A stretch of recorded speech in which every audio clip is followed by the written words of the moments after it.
এই যে সকালে সরি মানে কালকে যে আব্বা কাঁঠাল নিয়ে এসেছিলো, কাঁঠালগুলো মানে কালকে খাওয়া হয়েছিল, আর বীজগুলো দিয়ে সব উঠিয়ে রেখে দিয়েছিলাম। তো ওই বীজগুলোকে এখন ধুয়ে নেবো পরিষ্কার করে, কেননা বীজগুলো দিয়ে খুব সুন্দর কিন্তু রেসিপি করা যায়, তাই না বলো? তো এই কারণে কাঁঠালের বীজগুলোকে সব উঠিয়ে রেখে দিলাম এখন। তো চলো কাঁঠালের বীজগুলোকে ধুয়ে নিই।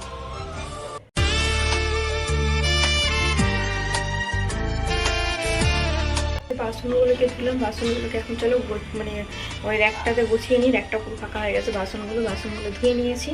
তো র্যাকটাকে করে সব করে গুছিয়ে নিয়ে তারপরে খেতে বসবো। এখনও ব্রেকফাস্ট করা হয়নি, এখন বাজে 8টা 10। তো যাই হোক, সকালের কাজগুলো সারতে অনেকটাই দেরি হয়ে গেল। টাসনও ছিল অনেকগুলোই, তো সবগুলো পরিষ্কার করে ধুয়ে নিলাম। তো রুমগুলো সেই রুমটা এখনও বাকি আছে বিছনা ওঠাতে। তো একটু ব্রেকফাস্ট করে নিই, তারপরে ওই রুমে বিছনাগুলো ওঠাবো। কাঁঠালের বীজগুলো সব তো ধুয়ে নিলাম, কিন্তু কাঁঠালের বীজ মানে রান্না খেতে আমাকে অনেকই ভালো লাগে কাঁঠালের বীজগুলো। তো কাঁঠালের বীজ দিয়ে আর খসলা শাক দিয়ে যতটা সম্ভব তৈরি করবো। খসলা শাক দিয়ে আমাকে অনেক ভালো লাগে কাঁঠালের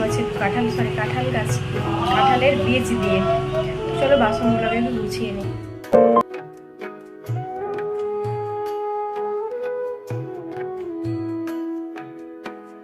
তো এই যে বাসনগুলোকে সব গুছিয়ে নিলাম র্যাকটাতে, পরিষ্কার না মানে ভালো করে গুছিয়ে রেখে দিলাম। আর এইখানটা দেখছো এই কাপগুলোকে রাখলাম, গ্লাসগুলোকে রাখলাম। মানে কালকে যে ছোট কাকুর ছেলে এসেছিল, আব্বা এসেছিল, তো এই কাপ প্লেট আর হচ্ছে কি গ্লাস ওইগুলো সব ধুয়ে রেখেছিলাম। ওঠাবার সময় পাচ্ছিলাম না কালকে, আর সন্ধে হয়ে গেল। তো এই কারণে এখন ধুয়ে নিলাম, ধুয়ে এইখানে রাখলাম। তার কাপগুলো যেগুলো মানে ধুয়েছি ওইগুলোকে এখানে আর রাখবো না।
কাচের গ্লাস বলো, প্লেট বলো, যা জগতীয় জিনিসগুলো ছিল আমার, ওইগুলোকে সব তো এখন পরিষ্কার করলাম, মুছলাম। কেননা জল ছিল না, জলগুলোকে মুছে পরিষ্কার করে উঠিয়ে দিলাম। আর এখন দেখো বসাবো ভাত। তো ভাত বসাবার জন্য জলটা অলরেডি একটু গরম করে নিয়েছি। এখন চালটাকে পরিষ্কার করে ধুয়ে নিলাম। তো চালটাকে ধুয়ে নিয়ে দেখো এখন ভাতটা বসাবো। আর অলরেডি এখন বেজে গেছে প্রায় 9টা 15। কেননা আমাকে 9:30 10টার মধ্যে তোমাদের দাদাভাইকে খেতে দিতে হবে, ওর ডিউটি আছে, বুঝতেই তো পারছো প্রত্যেক দিনের। তো চলো ভাতটা বসিয়ে নিই, তারপরে যে কি রান্না করব না রান্না করব তোমাদের সাথে শেয়ার করছি। তো জানি না কি রান্না করব, তো দেখা যাক কি রান্না হয় আজকে। আগে ভাতটা তো বসিয়ে দিলাম, তো দেখা যাক কি কি হয়। আর সবজিওয়ালাও হাঁক দিচ্ছে, সবজি নিয়ে চলে এসেছে।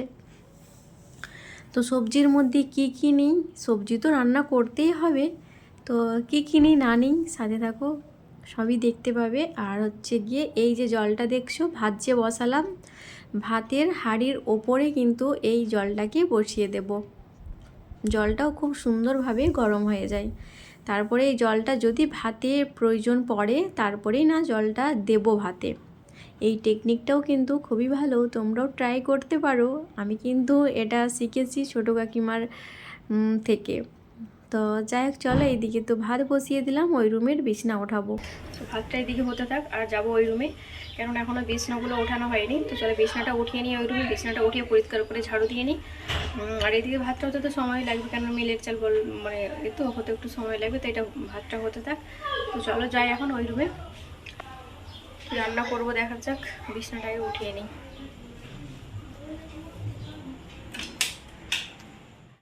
এখন এলাম এই রুমে।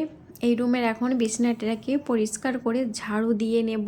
আর বেড কভারটাকে আজকে চেঞ্জ করলাম, কয়েকদিন থেকে বেড কভারটাই পাতা ছিল, তো আজকে চেঞ্জ করে নিলাম, আরও একটা পরিষ্কার ধোয়া বেড কভার পেতে নিলাম। তো চলো ভালো করে টান টান করে পেতে নিই বেড কভারটাকে। তারপরে কিন্তু এখনও রান্নাবান্নাগুলো তো ওই রুমে বসিয়ে এলাম ভাত দেখলেই। আর এই রুমের যদি না এখন রুমটাকে পরিষ্কার করে ঝাড়ু দিয়ে বেড কভারটাকে চেঞ্জ করা হয় না, তো এখন আর এই রুমটার কাজ করতেই পারবো না, একবারে থেকে যাবে, সে দুপুর হয়ে যাবে তবু আমার এই রুমের কাজ শেষ হবে না। তো এই কারণে আগে ভাবলাম যে না, বিছানাটা উঠিয়েই নেই, পরিষ্কার পরিচ্ছন্ন করে নিই, তারপরে রান্নাবান্নাগুলো সব সেরে নেব। তো এই যে পরিষ্কার করে নিলাম, আর তারপরেই যাব কিন্তু ওই রুমে। তো এসে গেলাম দেখো কিচেন রুমে। এসে যে কাজগুলো করতে হবে, একদিকে তো ভাত বসিয়ে দিলাম, ভাত হচ্ছে, আর একদিকে দেখো কড়াই বসিয়ে দিলাম, করব আলু ভাজা।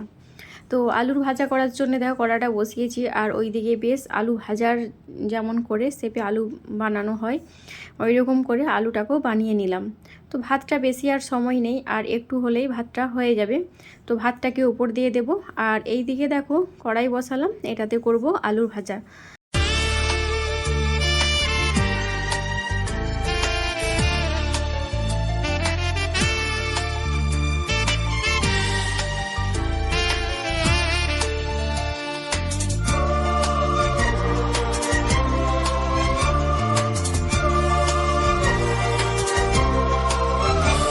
আজকে কিন্তু বেশ কয়েকটা জামা কাপড় আছে কাচার জন্য, তো এখন আর কাচলাম না। সকাল সকাল যদি কেচে মেলে দিতে পারতাম ভালোই হতো, বেশ রোদটাও করেছে, শুকিয়ে যেত। আর এই কয়েকদিন প্রচুর পরিমাণে কিন্তু রোদ হচ্ছে, তো এত রোদ্দুরে কাপড় জামাগুলো খুব সুন্দরভাবে শুকিয়ে যাচ্ছে। আর অনেকগুলোই কাঁথা আছে কাচার জন্য, কাঁথা আছে, ব্ল্যাঙ্কেট আছে, তো ওইগুলো তো অনেক দিন থেকে কাচা হয়নি। তো ভাবছি এই কয়েকদিন রোদটাও তো খুব সুন্দর হচ্ছে, এই রোদ্দুরের মধ্যে যার কাঁথাগুলোকে কেচে নেব। তো দেখা যাক কবে সময় করে কাঁথাগুলো কাচতে পারি, আর এই রোদের মধ্যে খুব সুন্দরভাবে কিন্তু শুকিয়েও যাবে। বৃষ্টি কয়েকদিন যেন টানা হচ্ছিল, তো বৃষ্টি হবার কমবার পর দেখো রোদটাও কিন্তু খুব সুন্দর হচ্ছে। তো আর গরমও সেই পরিমাণের আছে এই কয়েকদিন। তো যাই হোক চলো, এই দিকে তো ভাতটা আমার হয়ে গেছে, ভাতটাকে এই দিকে উপর দিয়ে নেব, আর যে কাজগুলো আছে কাজগুলোকে সেরে নেব। আর কি কি রান্না করি দেখা যাক। দেখলেই তো আলু ভাজা করার জন্য আলুটাকে বানিয়ে নিলাম, আর এক সাইডে আলু ভাজাটাও হচ্ছে আমার। তো আর কি রান্না করি না রান্না করি দেখা যাক কি কি রান্না হয়।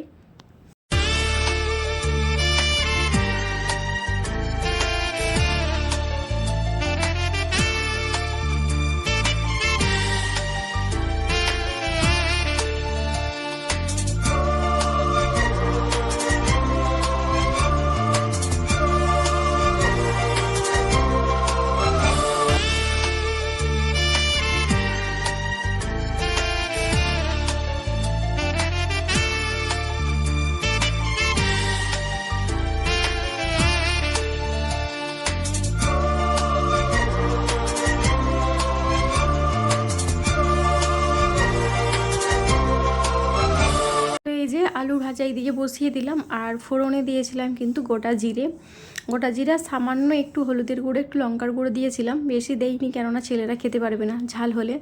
আর আদা রসুন পরিষ্কার করে ছিলে নিয়েছি, ওটাকে পেস্ট করব, আর ঝিরিঝিরি করে আর পেঁয়াজও বানিয়ে নিলাম। আর দেখেছো এখানে পটলটাকে ভাজা করব। তো এখন খিদে লেগে গেছে, একটু ভাত খেয়ে নেব। তো তাও গরম গরম ভাত নিলাম, আর নিয়েছি আলু ভাজা, আর তার সাথে নিয়ে নিচ্ছি একটু ঘি। তো গরম ভাতের সাথে ঘিটা কিন্তু বেশ ভালোই লাগে খেতে। তো এই দিকে ভাত একটু নিয়ে নিলাম, চলো ভাতটাকে খেয়ে নিই, তারপরে কাজ তো হতেই থাকবে। তো দেখো, আর পটল ভাজা করার জন্যে পটলটাকেও ভাজা বসিয়ে দিলাম। আর এই দিকে টমেটোর ডাল করব, একটু টকের ডাল খেতে দেখবে বেশ ভালোই লাগে, আর এতে কিন্তু একটা আমসটাও দেবো। তো ওইদিকে টমেটো আর ডালটাকেও পরিষ্কার করে ধুয়ে নিলাম, ধুয়ে ওইদিকে ডালটাকে বসিয়ে দিলাম। আর সাইডে দেখেছিলে পটল ভাজা হচ্ছিলো, পটল ভাজাও আমার হয়ে গেছে, পটল ভাজাটাকেও উঠিয়ে নিলাম। আর ডালটাও দেখো খুব সুন্দরভাবে কিন্তু সিদ্ধ হয়ে গেছে। তো এইদিকে রান্নাবান্নাগুলো আমার হয়ে গেলে অনেকেই কিন্তু এখনও কাজ আছে, যেমন বাসন কয়েকটা আছে, কয়েকটা নেই বেশগুলোই বাসন আছে। তো বাসন কোসনগুলো সব ধুয়ে পরিষ্কার করে যখন স্নানে যাব তখন প্রায় ওই 1-1.5টার কাছাকাছি হয়েই যাবে। তো দেখো এর মধ্যে যে আদা রসুনটাকে পেস্ট করে রেখেছিলাম, আদা রসুনটাকে ছিলে রেখেছিলাম পরিষ্কার করে ধুয়ে, এখন সেটাকে পেস্ট করে নিলাম। আর এদিকে দেখো পেঁয়াজটাকে তেলের মধ্যে দিয়ে বেশ লাল লাল করে ভাজা ভাজা হয়ে গেছে আমার পেঁয়াজটা। তারপরে কিন্তু আদা রসুন যেটাকে পেস্ট করে রেখেছিলাম তো মিক্সিতে, ওটাকেই তার মধ্যে এখন দিয়ে দিলাম। আর একটু দিয়েছিলাম ওর মধ্যে হলুদের গুঁড়ো আর একটু লবণ। তো দেখো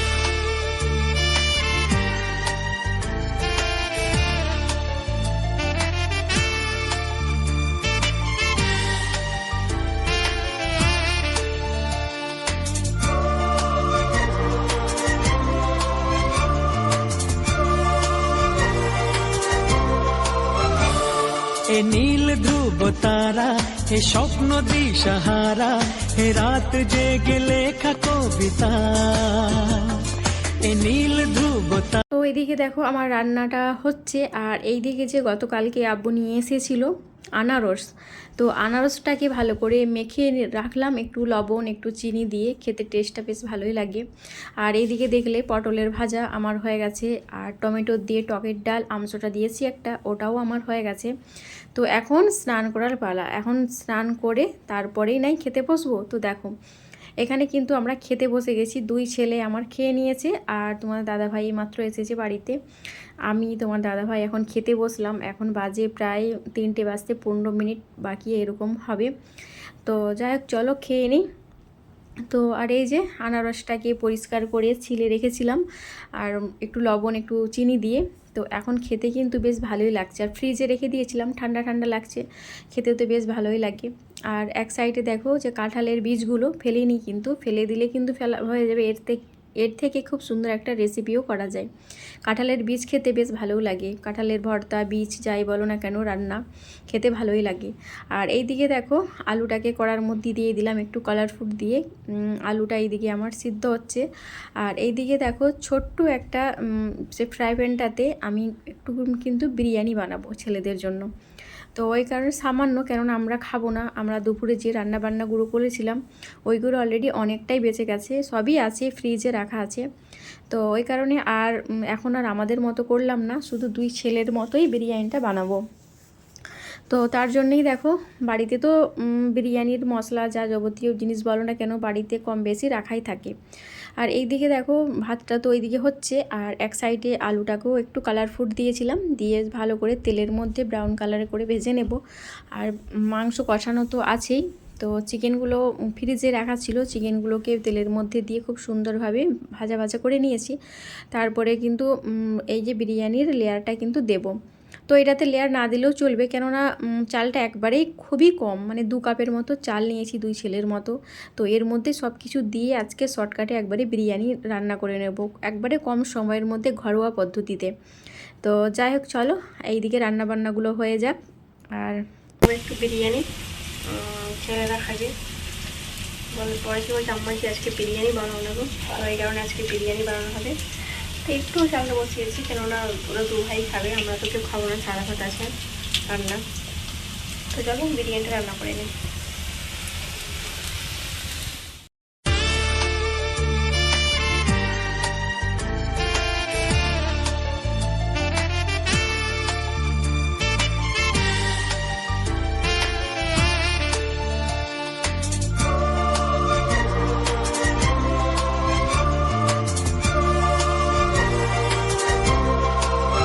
দেখো বিরিয়ানির মধ্যে যা যাবতীয় সব মশলা যা যা দিবার, চিকেন বলো আলু বলো যা যা দেওয়ার দেখছো এখানে সব কিছু অলরেডি আমি দিয়ে দিয়েছি।